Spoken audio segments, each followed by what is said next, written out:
This was a long road, to be honest with you. We tried a lot of different things. We wanted to focus on performance and training.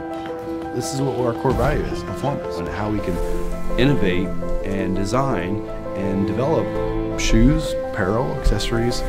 We saw a need where heavy weightlifting was using a certain type of shoe.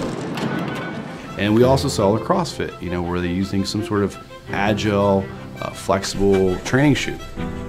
But the challenge is the athlete would use two different shoes. They would switch them out. What we did was combine that together. This was the first 3D printed training launch to market.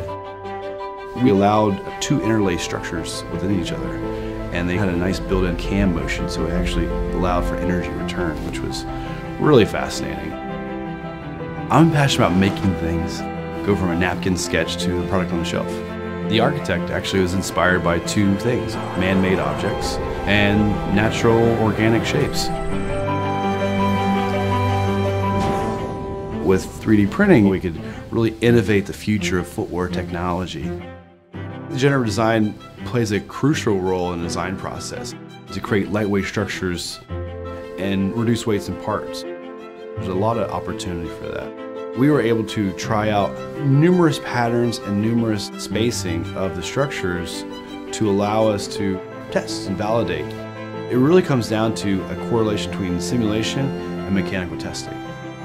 We had over 80 athletes wear the shoe and test it. We had over 120 hours just in the gym. This is our first 3D printed shoe.